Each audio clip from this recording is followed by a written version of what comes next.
asking the questions mainstream journalists will never ask. This is your Richie Allen Show on richieallen.co.uk, Fab Radio 2 in Manchester, and triggerwarning.tv.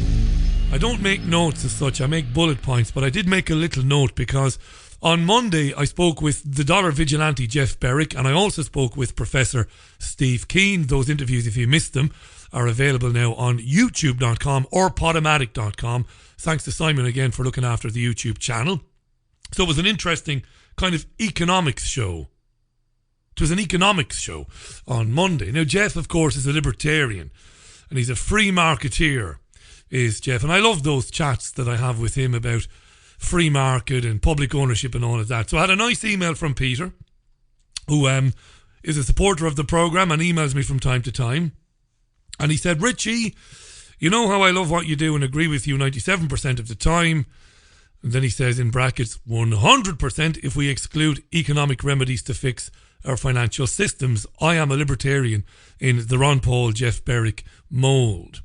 But when you said that, quote, the workers should own the means of production, this statement is, Richie, by definition, communism, as Jeff Berwick said. After all, who is to decide which workers get which particular means of production? Of course, that would be decided by some sort of, in brackets, communist state apparatus, and this state would dole out the prestigious jobs to their preferred politically connected workers. In other words, Richie, it wouldn't be based on meritocracy, and we'd end up with crony communism, which is every bit as bad as crony capitalism. That was from Peter. Good stuff, Peter, and some very good points made there. And a lot of libertarians feel like that. My reply was that I will always disagree with Jeff on the point of let the market sort it out. But that those questions are valid questions. But I stand by what I've said 1,000 times on this programme. It was working in Venezuela until oil market manipulation by sinister forces led to the problems that Nicolas Maduro is trying to sort out in Venezuela now. It was working under Chavez. You know, the system of making the assets, the resources of the country work for the betterment of the people and not just for an elite few. And I suppose we'll continue to have this debate over and over again in the coming weeks and months and who knows, even years. But I have a lot of respect for the opinions of others, and I will endeavour to get people on this programme whose opinions are different to mine. I always try to do that. It's not always easy. I've invited Zionists on this programme, even Zionists that I used to talk to in my previous jobs over the years. People who used to talk to me, but they won't talk to me now because somebody has told them, don't talk to him, he hates Israel or he hates Jews or whatever. But I'm always looking to get Zionists on, to have an adult conversation about what's happening in Israel, what's happening in Gaza. Well, I should say what's happening in Palestine. There should be no Israel, of course. Anyway, speaking of Israel, the nutty one is in the UK, Benjamin Netanyahu, as soppy and as nutty as a box of frogs. He was in Downing Street today meeting Theresa May. I'm sure they're having dinners this evening. They sat down for the cameras. Whenever you get a prime minister or a president, they have this camera meeting nonsense where they sit down and they have a little conversation in earshot of the assembled media.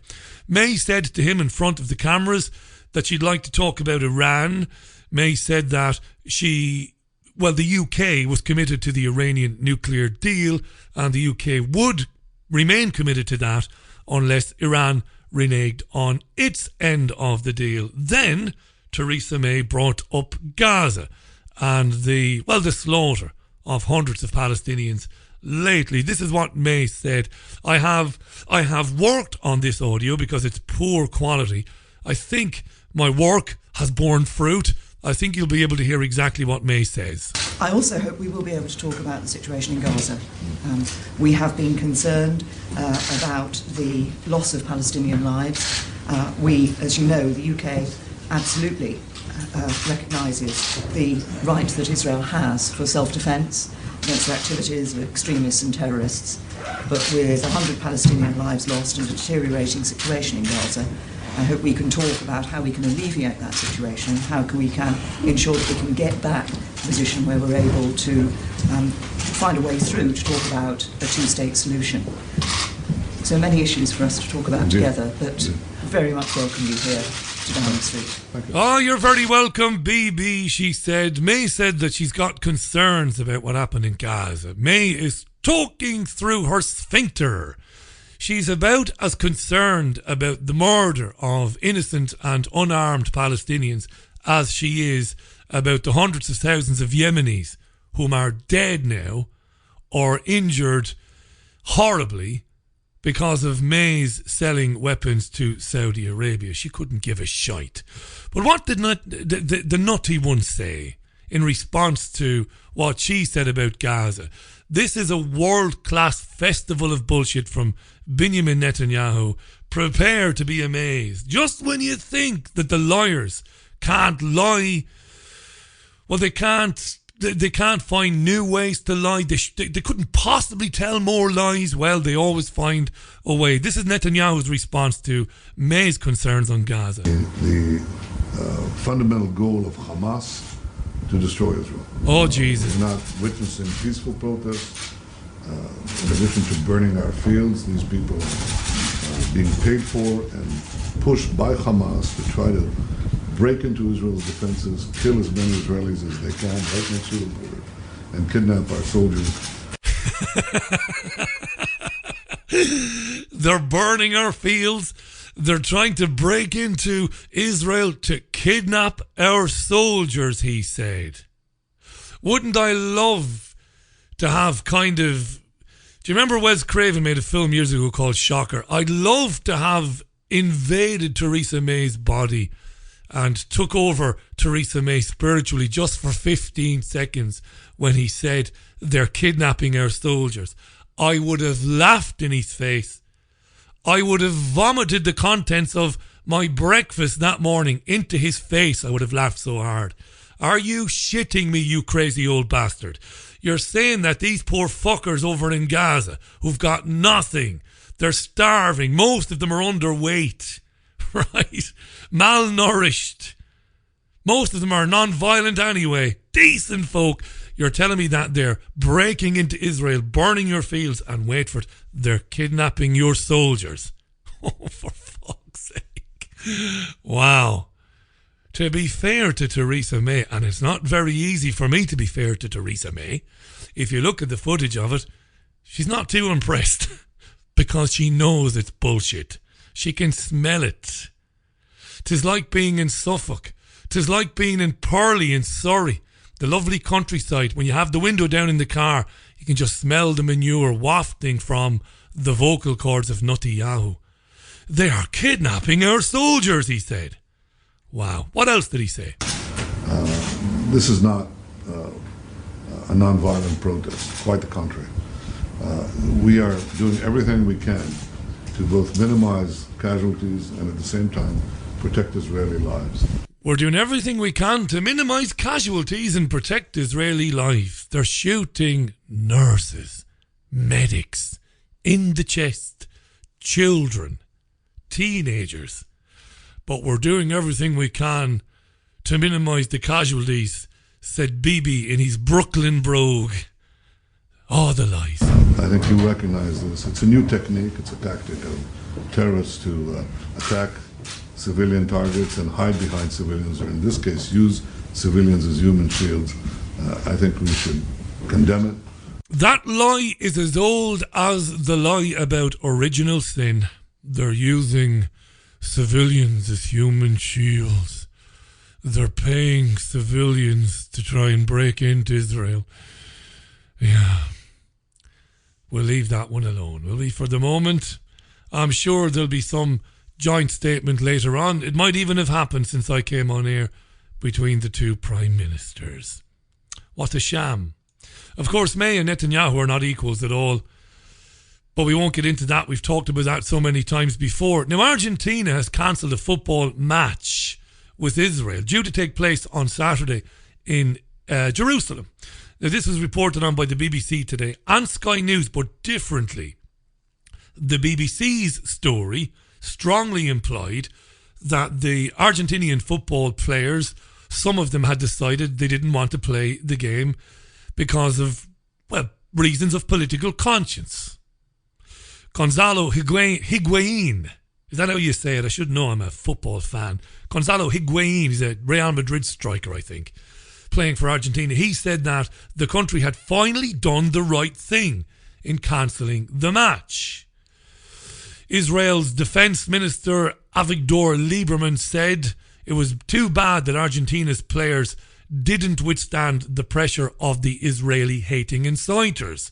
So it would appear on the face of it that some of the RG players said, well, no, we don't want to play in Jerusalem. It's not right, particularly in light of what's happened in recent weeks, the senseless murder of children and women by lunatic snipers. So we can't play there. So that's the way it looks, because Lieberman, the defence minister, said we will not yield before a pack of anti-Semitic terrorist supporters and all of that, right? The Israeli embassy in Argentina tweeted to confirm the match had been suspended.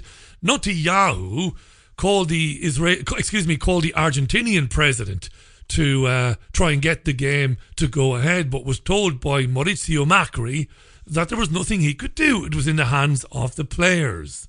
However, Israel tried to spin it later today, saying that the game was cancelled over safety issues, implying that Lionel Messi, one of the all-time great footballers, was at risk from Palestinians. And Sky News were all too happy to help Israel slant the bullshit. Palestine has been accused of football terror after protests led to Argentina pulling out of a fixture against Israel. The game was scheduled to be played in Jerusalem on Saturday night, leading to protests from pro-Palestinian groups and claims of threats against Lionel Messi, amongst others. The head of the Israeli Football Association says an official complaint will be filed with FIFA. It's much more than any legitimate act that he has done so far. It's we are seeing it as crossing a red line, and we cannot accept it. We're going to send an official complaint to FIFA and the disciplinary committee to take action against the president of the Palestinian Football Association. Right, so that was the head of the Israeli Football Association. They were trying to be very diplomatic and blame it all on the Palestinians. Lovely bit of propaganda there. But it seems that it has nothing to do with the Palestinians. It seems that some of the senior Argentinian players said, we don't want to play in that game. We certainly don't want to play in Jerusalem. So what about Tim Vickery then? He's a South American football expert. What does he think? Kay Burley, Sky News presenter, asked Tim Vickery what's going on. Argentina's coach, Jorge Sampaoli, he made no secret of the fact that he never wanted to play this game. Argentina are currently training in Barcelona. He wanted to stay in Barcelona and then move on to Russia. And he was saying openly, this game is all about the Argentine FA making money. The political dimension, well, Argentina have, in the past, they frequently played warm-up matches before World Cups against Israel, but it became clear to the players in the last couple of days that this was much more than a football match. This was part of Israel's 70th anniversary celebrations, and the game was due to take place in Jerusalem, only some 50 miles away from Gaza. So this made it very controversial. There were demonstrations outside the Argentine training camp in Barcelona and much controversy over the issue in Buenos Aires. So the decision to call off this game has come from the players. It's the players saying, we don't want to go there. Now, that shouldn't be interpreted as them coming down one way or the other. Why not? Why shouldn't it be interpreted as them coming down one way or the other? Why can't it be that they got together? Some of the senior players, if you know anything about professional soccer or professional sports in general, it is the most senior men or women in teams that make these decisions. The younger ones just go along with it. But the likes of Gonzalo Higuain and Lionel Messi and others, these are very senior players, very powerful players. And it seems to me that one or two of them said, shouldn't play there. Right? So the players made that decision, but Tim Vickery says we shouldn't take it as, you know, that it's a political decision. Listen to what Kay Burley says to him in a second. The other, politically, more than anything, I think, it's a rebellion against their own FA. Oh, loads of spin there. Loads of spin. The Argentinian players are actually rebelling against their FA. They're not actually sticking two fingers up to Israel. God forbid that we have to admit that. I think it's exactly what they're doing. So what does Kay Burley say? We love Kay. Yeah, but football should be above politics. That's what we are often told. You're saying that they wanted to do this, they didn't want to do it because they wanted to get the last-minute training in before they head to Russia for the World Cup. Yeah, you see, Kay's done two things there. One, she's implied that if you play football, you shouldn't have a political opinion. Bollocks. It was fine for teams not to engage with South Africa back in the days of apartheid. It was, very openly discussed on news programs, on radio programs at that time. Not just, of course, soccer teams and rugby teams and cricket teams, but also musicians and the like. But not when it's Israel. So she says on the one hand, footballers should basically shut up and mind their own business. And then on the other hand, she tries to reiterate this bullshit that they are rebelling against their own football association. Cup. Well, the coach wanted that. The players just didn't want to get involved in the middle of a political football. I think they were quite angry about the fact that they would be seen as coming down on one side of the other, being used politically by one side of the other. It's not a position that they felt that they should be put into. That's plausible as well. It's plausible that the players, some of them might have no axe to grind with Israel or with Palestine or with anybody. There is no Israel. Palestine. Some of them, it's an illegitimate country. I say this all the time. Given the opportunity, though, I would have historically said a two-state solution. But anyway, it is possible that some of them said, well, we just don't want to be used. But again, if you listen to what Gonzalo Higuain said and others, it seems they made a definite decision based on the violence that has taken place, the common violence. We just get to hear about it every now and then, against the righteous Palestinian people. The Argentinian footballers went, we don't want to be involved. We certainly don't want to play a friendly in Jerusalem. So they're not going to play. Good for them. I've said it before and I said it again. Don't buy anything made in Israel. Forget about the occupied territories. Don't buy anything made in Israel. Don't do business with that country. Don't buy anything from it. Don't engage with it. Not to punish the people of that country, not to punish ordinary Israelis who you can't blame for what's been going on for the last 80, 90 years, whatever it is, but to send a message to them.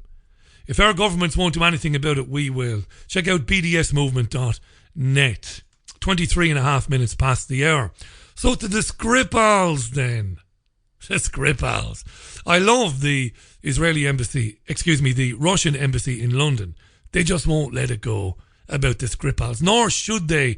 Alexander Yakovenko, the Russian ambassador to the UK, constantly asking questions, demanding that he gets an update into the investigation in terms of what happened to the Skripals. So the Wiltshire police presumably are still on the case, still looking to find out how this Novichok agent got into the country, how it was deployed.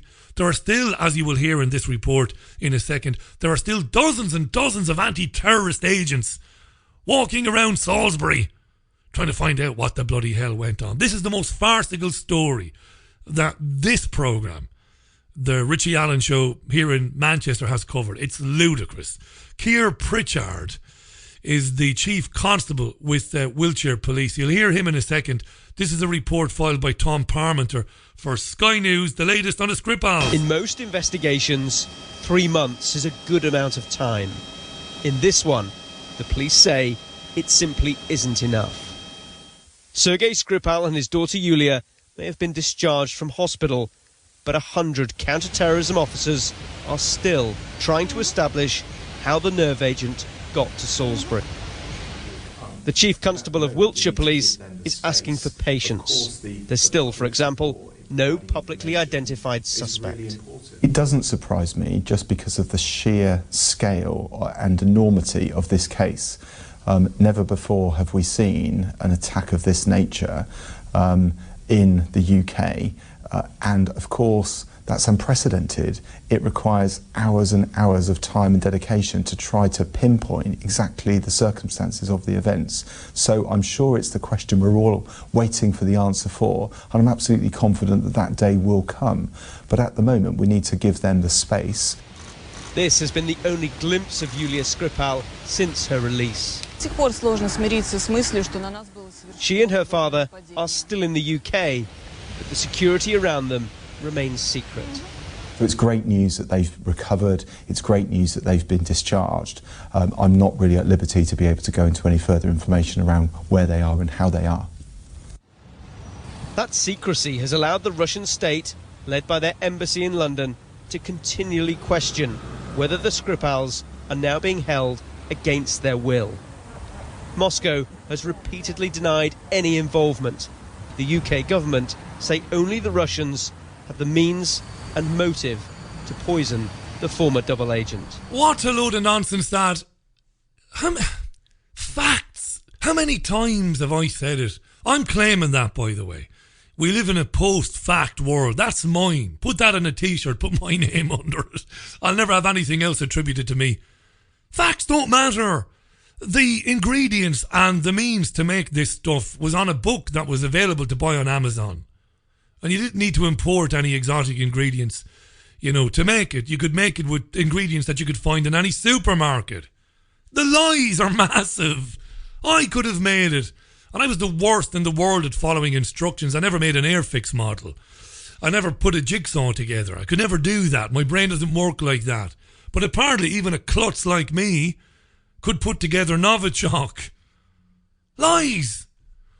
More lies and damned lies.